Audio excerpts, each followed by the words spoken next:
If you work in university maintenance, Granger considers you an MVP because your playbook ensures your arena is always ready for tip-off. And Granger is your trusted partner, offering the products you need all in one place, from HVAC and plumbing supplies to lighting and more. And all delivered with plenty of time left on the clock, so your team always gets the win. Call 1-800-GRANGER, visit Granger.com, or just stop by. Granger, for the ones who get it done.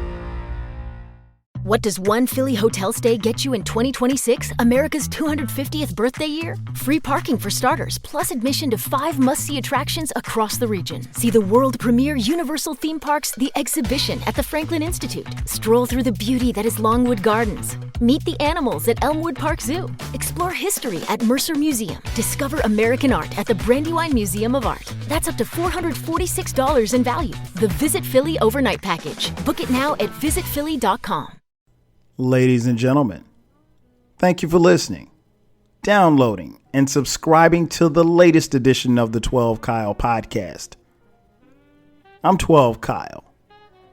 Check this out.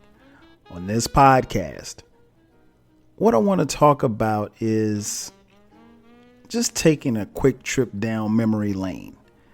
For those of you who remember the days, and for those of you who may not have been around or were too lame to come outside, or those of you who weren't born just yet. I was listening to some music earlier today, and the old Wu-Tang joint came on. Can It Be All So Simple? And when I heard it, it just got me to thinking about, some things that happened back in the day. And I started thinking about, how things were. And it's not to say that things are bad now or anything like that. It's just that things are different now, with the advent of technology and the internet. You just don't have some of the same fun, if you will, that it was back then. Now, it does give you a whole lot more access because you do have technology. And you do have the internet, and you do have stuff like Wi-Fi and everything like that. But things were just different back in the day. Case in point, remember back in the day, if you were kicking it with somebody and you wanted to spend some time with them and you wanted to watch a movie, one of the dopest things that you could do was go to Blockbuster, rent a movie. That was that was paramount back in the day. Or if you had a family, and you were in your family, what have you, if y'all wanted to do a family night and just rent some movies, you just sit at home and just watch a movie. But it was all about going to Blockbuster. And, everybody pick out their movies or whatever that they wanted to watch. And, of course, you had to rewind the movies when you brought them back because it was on a VHS tape. A whole lot more different now with Netflix. Hell, you don't even have to leave the crib. You could just or you could be on your phone and watch Netflix or your computer. It's totally different. But back in the day, man, it was about, one of the coolest things was just choosing the movie. And I remember when I was in college, I worked for my first job actually in college was I was an assistant manager for a video store called Video Warehouse. And Blockbusters was one of our rivals. And it was always cool and always interesting because, people who didn't have Blockbuster cards would normally come to our store. And one of the cool parts about our store was that we had the skin flicks. See, you can only get R-rated movies at Blockbuster. Nah, player. We had a little room in the back. You go in, get your little tag, and you get yourself, a couple of adult movies, a couple of skin flicks. But yeah, man, that was that. I thought that was dope back then, man. Just being able to choose a movie and, kick it. And Blockbuster was the joint. And you look around now, Blockbusters are gone. I mean, I guess you could say technology put them out of business. I don't know. Maybe Netflix put them out of business. I don't know. I mean, we don't, with the advent of technology, we stopped consuming VHS tapes, and, it became about, DVDs and then Blu-ray and then, streaming and everything like that. And, Blockbuster, they had their run. But there was a time when all you wanted to do was run to your local Blockbuster and cop a movie and chill for the weekend. And it was dope. It was dope. And you had a certain amount of time that you had to have it back and so forth and so on. And almost everybody and their mom had a Blockbuster card. So that was chill. That was something that everybody could kind of participate in. But that's how it was back in the day. And, it was simple back then. Of course, times have changed. Another thing that I noticed here recently, I live in Atlanta, right? And what I've noticed is that, like, when I was a kid, my favorite place to go was McDonald's, right? And so almost every McDonald's had a McDonald's playland. So you go in, your mom would tell you, if you were good, if you were a good kid, if you were good. And I mean, like, back in the day when I was coming up, going to McDonald's was, that was a treat. It wasn't something that you did every day. You might go to McDonald's once a month, because eating out and eating a lot of fast food, at least where I'm from, we just didn't do a lot of that. Maybe we couldn't afford it. I don't know. I don't know. Looking back on it now, maybe we couldn't afford it, but it was a treat, So yeah, unless we were traveling or something like that, you got McDonald's, maybe once a month. But the cool part about going to McDonald's was, going to the playland and being able to run around and jump in stuff and the little balls and stuff like that, and the slides and all that good stuff like that. And I've noticed here recently, in particularly in Metro Atlanta, that a lot of the McDonald's are, revamping and remodeling their stores or what have you. But there aren't any more playgrounds. And that's crazy because, like, that used to be a staple back in the 80s. McDonald's playland. Everybody wanted to go to the playland and play. And now you drive around, you rarely see them. I mean, it doesn't necessarily have to be Atlanta. Do me this favor. Right around today, whenever you listen to this podcast, and you're going to pass a McDonald's because everybody passes a McDonald's no matter where they're going, and tell me if you see a playland. You probably won't. I'm not saying that they don't exist anymore, but they're damn near extinct. So, it is what it is. But yeah, that was a staple in the childhood, man. McDonald's playland. And, I guess partly because nowadays kids don't really play like they used to. Back in the day, you had your school clothes and your play clothes. And there's a difference between school clothes and play clothes, because the play clothes, you did just that. You went outside and you played in your play clothes, and you got them dirty, and it was okay, and your mom didn't trip, but you couldn't get your school clothes dirty. Oh no, you would really be in trouble then. But yeah, I guess, again, sign of the times is one of the things that's changed over a period of time. Another staple from my childhood, man. Toys R Us. Man, Jeffrey is gone. I can't believe it. Now, there's talks of bringing Jeffrey and Toys R Us back. I believe it was at the time of this recording earlier this year in 2018. Toys R Us closed its doors. And, that was kind of weird for me, because I grew up going to Toys R Us to get a lot of toys. And then subsequently, I took my kids there, and my daughter, she's 7 at the time of this recording. She was not happy about Toys R Us closing. because that was the place where we would go, particularly if she had a, stellar month or something in school or something like that. She would be rewarded by going to get a toy. And so we'd always go to Toys R Us and get her a toy.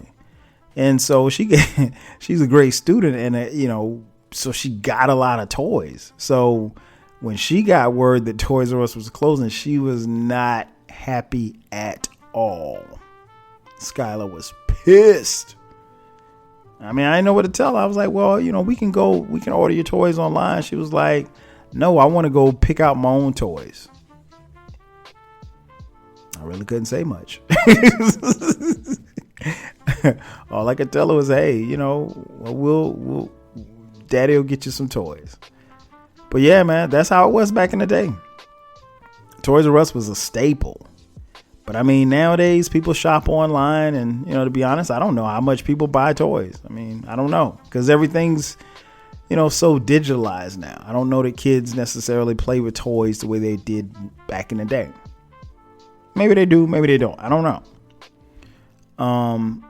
Another thing that made life so simple that I hardly ever see anymore: arcades at the mall. Oh my God. Man, listen. That was, I can't speak for those of you who are listening, but for me, that was a childhood staple. You would go to the mall, your mom would drop you off, she'd give you, I don't know, $5-10 worth $10. Maybe she'd have it in all quarters or whatever the case may be, but if you had $10, you would take that money, and that was it. That's all you had to do was to play with that money. Now, once you ran out of money, you were out of money. Like it wasn't no coming back. But yeah, man, I remember spending a lot of money and a lot of time on my Saturdays and Sundays in the mall at the arcade. Because think about it like this.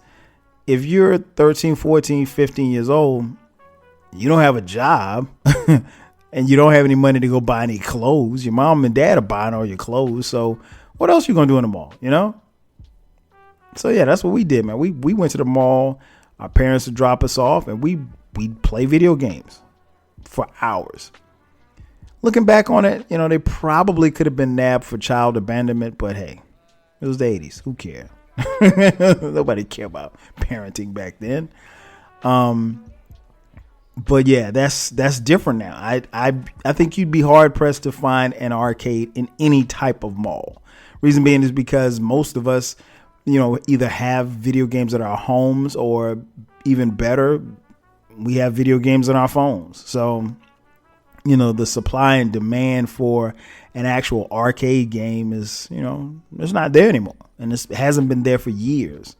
So, and that's not to say that some malls still don't have arcades. I just haven't been to an arcade. I haven't been to a mall that has an arcade in years. I think the last one I went to was probably the Mall of America in Minneapolis. And that was like 8-9 years ago. But I mean, it's the Mall of America. I mean, like, you need an arcade in the Mall of America. But other than that, you tell me, go to your local mall and see if you see an arcade there. There aren't any in the malls that I go to in Atlanta. But then again, I'm not a fan of malls anyway, so there you have it. But yeah, another thing that kind of changed over time, man. It was so simple back then. All you had to do was just go to the arcade and just chill and kick it with your boys. And again, me and my friends, we would literally spend all day playing video games. Another thing that changed over time too was, speaking of video games, was I remember a huge craze back in the day. I think it was like the 80s, late 80s, early 90s, was the Game Boy. Now the Game Boy was a handheld video game. So it was the first of its kind because you could just sit there and just play it. And it didn't require, you playing any other players. It didn't require any cords or anything like that. But it was handheld, much like how you play games on your cell phone right now. But that was the Game Boy, the Nintendo Game Boy. And when those things hit the market, man, listen, everybody wanted one. And they were going for like $150 a pop. Like, they were mad expensive. And everybody wanted one because it was so cool, because this was the first time that you didn't need a ColecoVision or an Atari 2600. You had a handheld game right there that you could play, no problem. And, I think they discontinued them in like the early 2000s. But the first Game Boy, I think, was released like 89. So they had a good run. And I mean, it doesn't get any better than being able to play video games, period. So yeah, that's something that, kind of changed over time. What else from the back in the day that was a staple that I just really enjoy? Oh man. In the 80s, the Sony Walkman cassette player. The Walkman cassette player was so dope. So dope. They came out, I want to say like 80, 81, something like that. It was an item that, again, allowed the individuality because you could play your own music. It was a cassette player. And then eventually, as time progressed, they developed a CD player. But for years and years, it was a Sony cassette player, Sony Walkman cassette player. And it was so dope because it was just you listening to your music. You didn't have to share the music with anybody else. Nobody else had to hear your music. You could listen to whatever you wanted to. And that's how it was back in the day, man. It was so cool. And I mean, everybody wanted one. And I remember, again, these were, when they came out, boy, the demand was so high and people wanted them, but they cost like an arm and a leg. But eventually the price came down and almost everybody had one. And it was perfect for, people who like to work out or run or whatever the case may be, because you had your music right there readily available. And most of the music that you were listening to was dope. So if you had a tape, you just put the tape in. You ain't had to worry about fast forward or anything like that because you were just listening to it. So that was another thing that was just really, really dope back in the day. What else? What else was dope? Oh, man. And I don't even know if they still have these anymore because I'm not in school, even though I have kids in school. But remember when we were in school and you had the school pencil sharpener? I always thought that was cool, man, because the pencil sharpener, being able to get up and go to the pencil sharpener was a thing back in the day. And the reason why I say that is because, like, when you had fresh gear, you wanted to get up and go to the pencil sharpener and sharpen your pencil so all of the girls could see you. Or at least I did. I can't speak for anybody else. But yeah, man, that was a thing. Like, pencil sharpeners, I always thought those were cool. And, every classroom had one. Now, pencil sharpeners are electric and, you don't have to get up and it ain't the same, man. I mean, like, I don't even know if they really, really use a lot of pencils like that nowadays. Maybe I should ask my kids. I don't know. I mean, hell, they're the ones that's in school. But I just know, like, every classroom doesn't have, and I know from going to parent-teacher conferences and stuff like that, every classroom doesn't have a pencil sharpener like that. Not like how it was back in our day. So, those are things you kind of miss, as things go on. Now, another thing that was big back where I'm from Florence, South Carolina. There was a thing called the Bookmobile. The Bookmobile was dope because it was like, and I'm going to explain it to you. And I'm hoping that there's somebody else listening to this podcast that knows what I'm talking about. And I don't sound too strange talking about this, but the Bookmobile was like a Winnebago, right? And then somebody converted a Winnebago into like a traveling library. So you would get on the Bookmobile. One, you'd have to have a library card, right?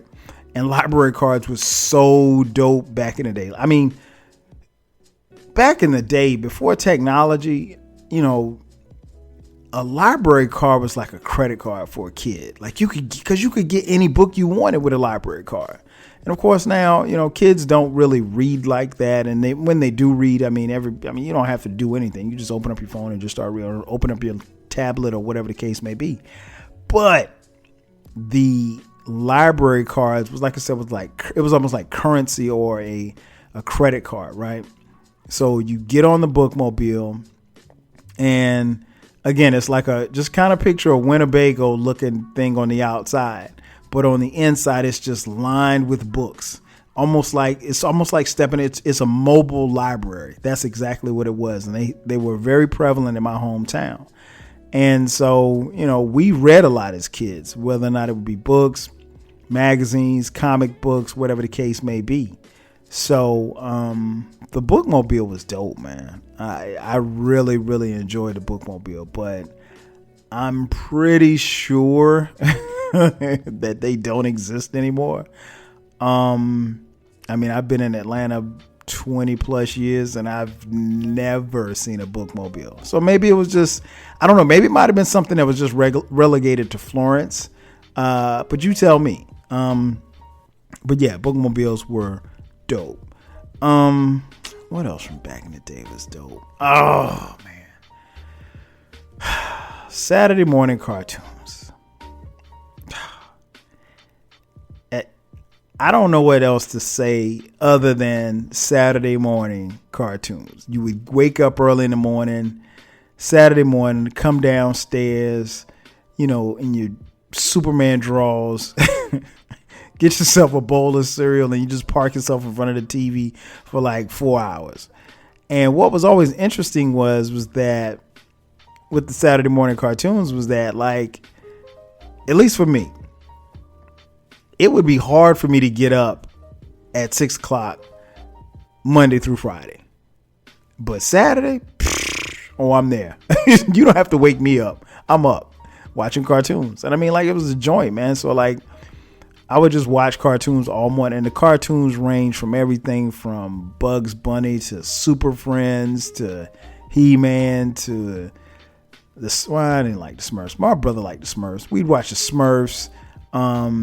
Fat Albert and the Cosby Kids, you name it, we watched it.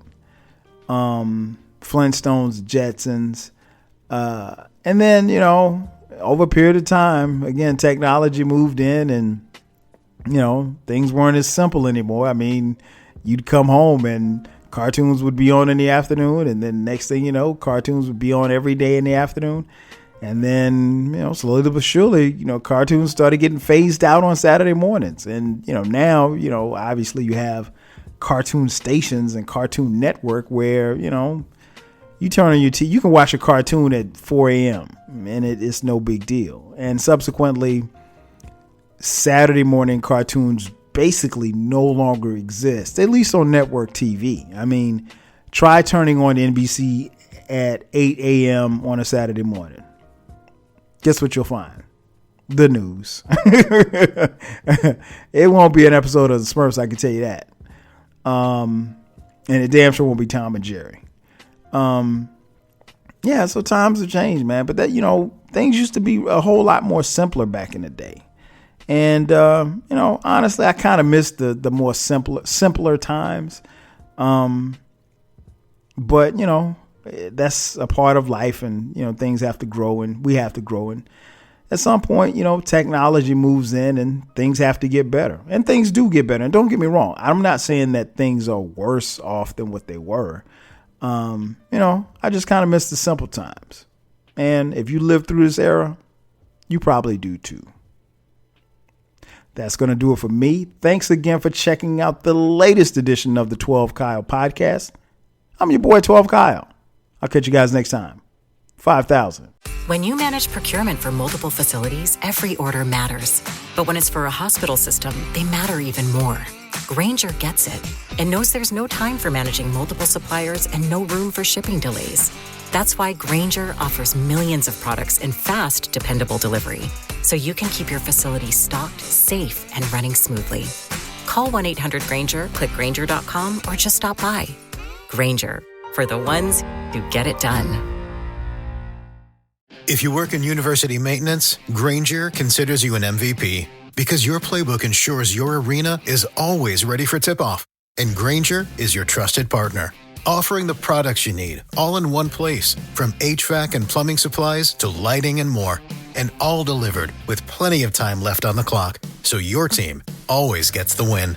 Call 1-800-GRAINGER, visit Grainger.com, or just stop by. Grainger, for the ones who get it done.